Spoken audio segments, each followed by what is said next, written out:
so. Yeah. Oh, listen to this. Bonjour à tous. Eh bien voilà, le deuxième rapport de Analytica vient de tomber, donc à la demande de l'Axepica, avec la présidente Claire Henrion. Donc il est sorti le 9 mars 2014. Il y a certains types de dépistage systématique sur un échantillon de filaments aéroportés. Donc voici la réponse du laboratoire. Madame, la prestation analytique que vous nous avez confiée sur un échantillon de filaments aéroportés est terminée. Les résultats obtenus sont présentés en résumé et en détail dans le rapport analytique ci-dessous. Donc on retrouve les graphiques comme la dernière fois, il y a 60 pages cette fois-ci.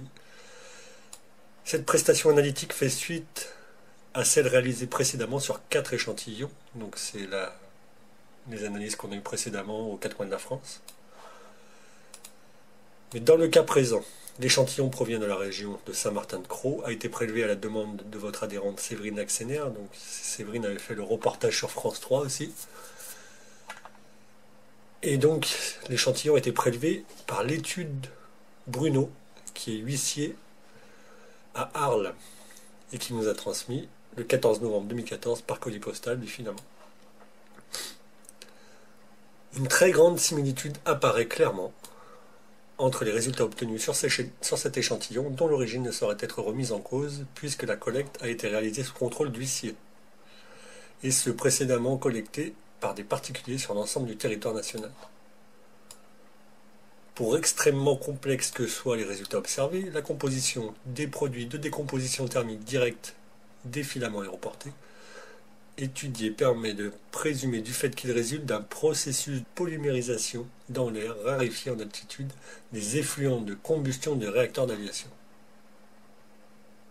En effet, parmi les nombreux produits dont le détail est révélé par notre étude, se retrouve systématiquement un grand nombre de composants chimiques, organiques, naturels et synthétiques, en particulier des acides gras à longue chaîne et des phtalates, susceptibles d'entrer dans la composition des carburants et lubrifiants de ce type de moteur thermique à réaction.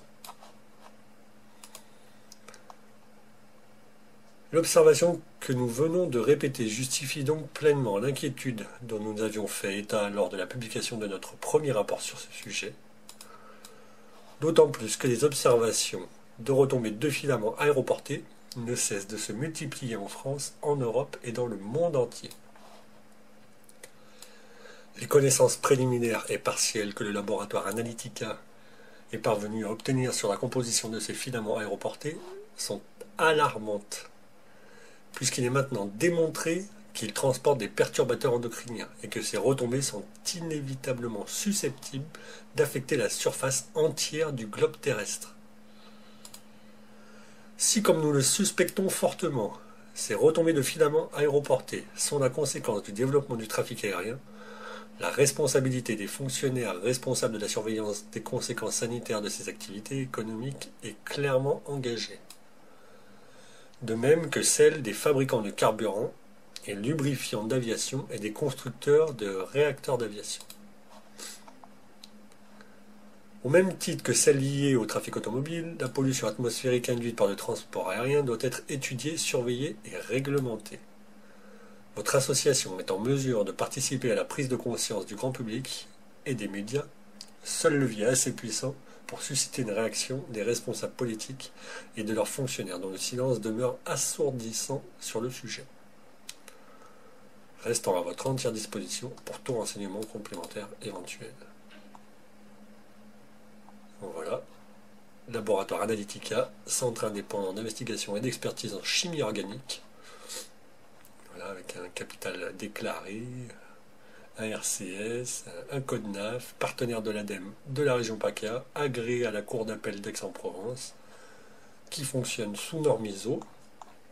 Donc tout ça est très très très sérieux. Voilà, vous retrouvez les résultats d'analyse en détail, avec les différents produits, les quantités et ainsi de suite, c'est assez complexe. J'ai beaucoup aimé la petite note à la fin. Nos prestations sont réalisées en conformité avec les critères de la norme internationale ISO 17025 de 2005.